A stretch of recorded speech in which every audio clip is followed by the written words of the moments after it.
Hi, everyone, and welcome to this special edition season of the Building Geniuses podcast, sponsored by KMC Controls. My name is Tim Vogel. Thank you for joining us. If you are just now joining, you're going to need to stop, push pause, go back to episode 1, because we have done this season a little differently. We are not doing the one-on-one interviews like we did with season 1 and 2. Instead, we've opted to deep dive into the topic of cybersecurity and cyber operational resiliency, and we have spent the last 11 episodes talking exactly about that from nearly every angle we could think of. And I am very excited to say this is episode 12 and our final episode in this series, and it is titled Cyber Benefits for All. And with me today is Sensei Ken Kurz, CIO of Copt Defense Properties. Then I have the man, the myth, the legend, the unicorn, the most intelligent of all the intelligence, building consultants with Newcomb and Boyd, Michael McMahon, and Aaron Altscher with Copt Properties, the hostess with the mostest. Because we are in a Copt property right now in Washington, D.C., the Signal House. It is beautiful. We're loving it. The team has been amazing, so thank you so much for hosting. Okay, throughout this entire season, all these episodes, we have been leaving breadcrumbs on what the benefits are. Some of that was in the negative sense. You know, these are all the difficult things about everything that everyone's dealing with and why it's so terrible. But then, you know, there's hope, right? Don't lose hope. That was a theme towards in one of our episodes. And so what this is all about, this episode is all about those benefits. So we've decided what we need to do. We know what step 1 is. We know what a cyber program entails and how to put it together, how to outsource and work with partners to put it together, how to utilize frameworks. Why?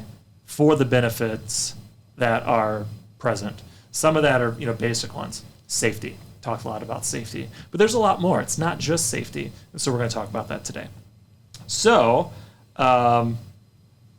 it's kind of open-ended question in general. I'll just start with you, Ken. Okay. Sensei. What are some of those main benefits that you think an organization is going to experience when they put that focus and the real effort into a cyber program and begin executing everything that's part of that? To start with, staying off the front page of the Wall Street Journal, right? There's an element of self-preservation here with respect to making these investments in the world that we live in today, right? And I think that starts with the board. It's with the C-suite, down to the person putting their fingers on the keyboard. When I came to Copt a number of years ago, we sat down sort of like, what's going to get us fired? Right, Yeah. and thinking through that from a technology perspective, is not a bad motivator. But on the flip side of that is, under the guise of reducing risk and improving our cybersecurity posture and just resilience from an operational perspective, we've been able to, identify efficiencies, reduce some costs. Amplify our capabilities for awareness as to what's going on inside of our assets, build an infrastructure that can support future needs around data analysis for, whether it's sustainability data or asset operations and, how can we operate our properties more efficiently, all that sort of thing. We're leveraging what we started out to do to better protect the company in ways that we haven't even tapped into yet from an efficiency and cost reduction perspective. Michael, what about you? What are some of those greatest benefits of doing this? I don't think you left any on the checklist there. Yeah, that's pretty good. No, I think the number one thing is safety and security. It's a mindset. I'd like to be comfortable, right? Back when I was in college, I had someone ask the question, what's the most important thing to you? And everybody named different things, my parents, my kids, my this, my that. Security. Because security, if I'm secure, then that enables me to help others, enables me to do things. I love indoor air quality, being able to show indoor air quality sensors and data in an environment. Because why? It gives me peace of mind that I'm walking into a building and I know it's a healthy building and it's performing well. Now I don't need to worry about where I'm at. I can actually focus on what it is I'm there to do in the building. I think the cyber benefits in all instances are really all about peace of mind. I think everybody's on the same page, as long as everybody's on the same page, right? They have that awareness about them. It gives me peace of mind, and it allows me to sleep at night. Lucian talked a lot about in the earlier episodes human safety, and if you know you're safe, that's the bottom rung of Maslow's hierarchy of needs is safety and security, physical needs, and so that's a foundation to be able to do all these other things that people want to do. What about you, Aaron? What do you think? Well, these guys encapsulated it perfectly. I think the other question to consider is why now? Why is it important to have the discussion now? And what's the value that it can bring to a company now?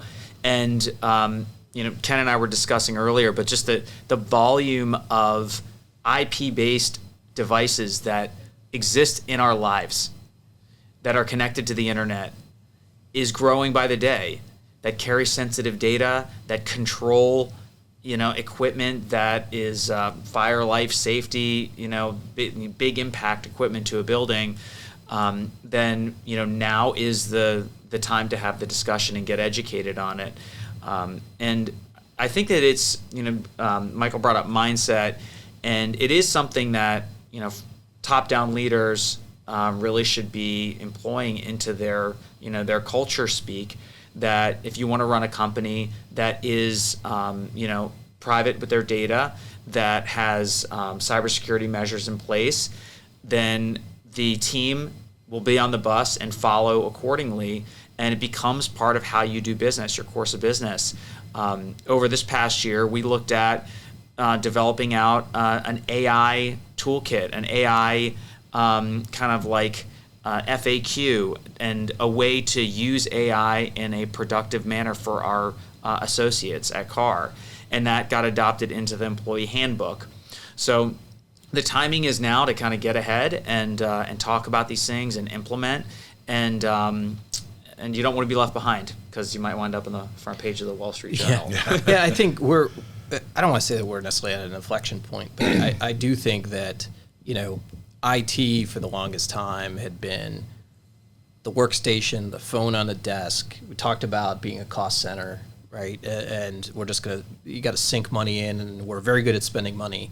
But that change is happening, and cybersecurity is really the catalyst around how are we providing value. We may not be revenue generating, but we're risk mitigating.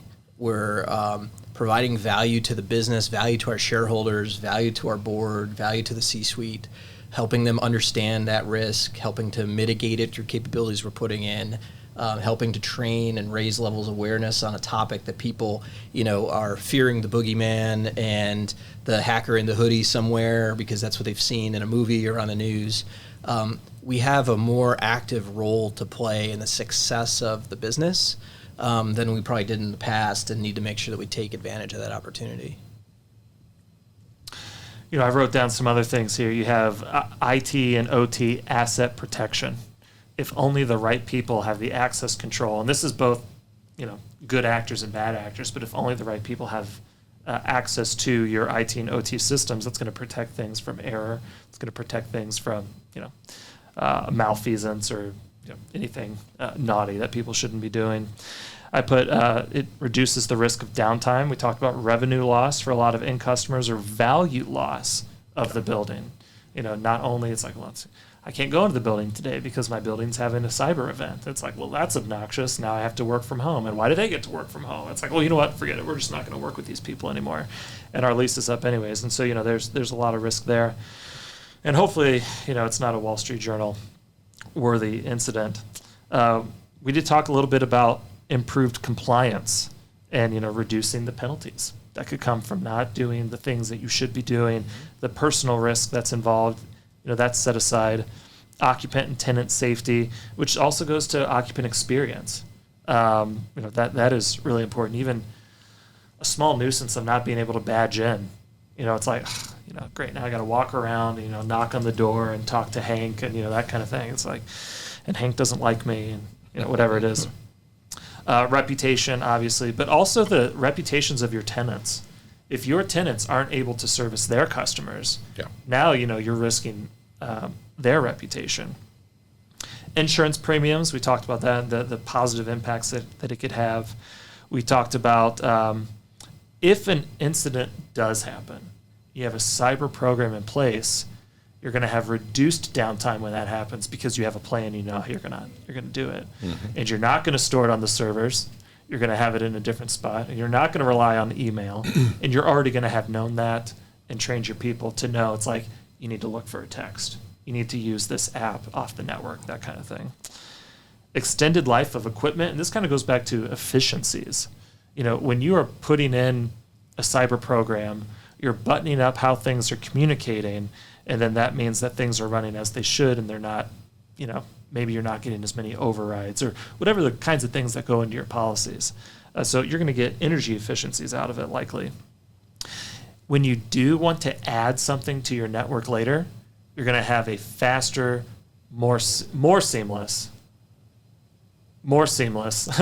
experience integrating those things because you know this is the environment that we're going to have to fold it into and the policies we're going to have to follow, as opposed to where's my spare cradle point? So I could just tie that, yeah. Come on, no names. Yeah. I mean, they serve their purpose. Yeah. Their purpose is not I'm to punch sorry, holes. where's my cellular Not to punch modem? holes in the network. Yeah. Yeah. And then improved, and I think this is a big one. It's probably overlooked a lot of times, but you're improving the organizational collaboration and synergies of the multiple teams. So as opposed to having that stiff arm, it's like, I don't want to work with IT. Oh. What you're doing is you're spreading, and everybody's assuming part of the liability. Yeah. Right. They're for making that liability go away, and I think that's where that organizational mindset change really needs to come into focus. When you have these programs put in place, everybody shares the risk, right? Everybody knows their role. They know the role of others, and it's not just a one person, and therefore you're not leaving a gap in your operations, right? Then you don't end up with that Spider-Man meme where everybody's pointing at each other like, oh, I thought it was you. No. I think that last one's probably the most important of them all, right? I mean, what we've found, and yeah, I want to say had success with, more so because we got visibility, was that because of those relationships, because of understanding the OT controllers that need to go in and what they're capable of doing, and pushing for certain types of technology to go in under the banner, again, of cybersecurity, we've also identified a number of other processes in the company that, you know, people were working through and making decisions about controls going in buildings or contractors they're working with or what they were told to do or not told to do, and really found some significant gaps that saved us from having to come in at the very end or after everything's already been done and then too late. And bolt some stuff on. So that sort of organizational collaboration, right, pays dividends in a multitude of ways. Or, you know, we could have a redevelopment project going on where they're tearing apart the first and the third floor. Well, the walls are open. We should probably replace the controllers that have been in there for the last 20 years. That's an opportunity for change. Yeah, in a positive manner. But right? nobody communicated with different parts of the company, right, to say, we're doing this project, we're ripping the walls open. If we spend another, $20,000, we have the opportunity here now to make these changes, to put in new, more modern, secure systems, right? So it's been a journey for us, at least internally, and I'm sure it's the same way in many other places, but it's given us an opportunity to figure out how all those processes, informal and formal, actually work. It forces you to also understand, Michael and I are at the same organization. He's kind of doing stuff over here and I'm doing stuff over here, not really knowing what each other's doing, but we know it's like we're kind of on the same trajectory. But when you have to go through a cyber resiliency program together, now it's like, oh, it's like, I didn't even know you did that. Right. Yeah, it's like, well, now that would make sense why I would need to reach out to you. And so now you're improving communication. And also, well, maybe I'm not going to be as frustrated with you as I thought, as I was before, because now I understand everything else that's on your plate. So now there's an increased empathy. And it's that kind of communication. And then when, heaven forbid a cyber event does happen, you guys are ready to work together because you're not, frenemies, which is often the case inside organizations. There's different personalities. Okay, so to close this out, I'm going to ask each of you to just give one quick pitch looking at the overall idea of creating a cyber program and why it's important and why you would recommend everyone to take at least one step. So I know I'm kind of throwing this on you. Who wants to go first? I'll take volunteer. I'll give it a shot. Aaron. That means we'll end with Ken. Yeah. I think the foundation of any good program, cyber related mostly, is transparency. and most cyber programs start with inventory and understanding what you have and transparency into what you have. And that's a great place to start if you're just getting off the ground. We did an inventory process at one of our buildings earlier, and it was eye-opening to see what was on the network. So that's my 2 cents, is transparency and asset inventory. That's great. Michael? I would have to say you do it because you should. No, there's, I think... Duty. I think Only duty. Honestly, just watch 12 episodes. We're good. No, I think it's not snake oil to say that having a good cyber program solves a lot of things. So it facilitates organizational communication. It covers a gap that you have in real operations that could be detrimental to what you do. You can actually recover. It enables you to recover revenue, right? Because you've already spent money, but hey, now I don't need to spend it in this area because I can do these other things. It allows you to recognize opportunity, like you just mentioned. So, I mean, there are just so many things. I think there really isn't a reason why you shouldn't go down that path in some capacity, right? It doesn't mean you don't have to go full blown and hire a CISO and put all this organizational stuff together. But what I think you need to do is you need to start. Because as I said previously, having something is better than nothing, and doing nothing is a bad decision. Yeah, I love those answers, right? And so I'll go the motherhood and apple pie, right, as far as you should. You know, it's not well recognized, I think, in our community that, you know, and EJ mentioned it earlier in another episode about the 16 critical infrastructure sectors, right? Commercial facilities is one of those 16. Government facilities is number 2 of 16, right? So when we think about control systems and the things that run those facilities that support our day-to-day and our way of life and the ability for us to come collaborate here down in DC today, every little bit that everybody does, and it doesn't have to be much, right? But it's additive in the aggregate, right? And we all have a role to play in supporting our national security, our way of life, keeping things going when there are those out there who would just as soon see the lights go off, right? And so, you know, whether you're mom and pop shop, whether you're Fortune 50 company that's running, you know, spending hundreds of millions of dollars on your facilities, I think we all have a role to play here. And it's not just benefiting those around us and this sort of, you know, as I mentioned earlier, the all tides raising all ships. We can all help each other from, you know, learning what works, learning what doesn't, who are the best vendors to work with, you know, what do you like, what do you not. So lots of opportunities there, no matter whether you take a baby step or a giant one. So kind of a peek behind the curtain here is we've had a lot of conversations today. And so we're in Washington, D.C. And for anyone listening, it's September 11th. And so having the backdrop of the city behind us and having lunch and meeting here, you know, earlier this morning, there has been like kind of just very powerful sense of like patriotism and wanting to do the right thing and wanting people to be safe and wanting people to be protected. And one of the things we talked about was, you know, we never want to see another 9/11 happen ever again. And even in these episodes, we've mentioned it's like, you know, this could be another 9/11 event. And what we are all very dedicated to when we're out there in the hallway is just that. And those are the things that we're talking about. And one of the things that really got me excited to be a part of building cybersecurity is sort of that patriotic undertone of duty. We have a duty to do something, to make a difference, to help people, to keep people safe. And I honestly could not think of a better time or location to have all these conversations. Yeah, agreed. Yep.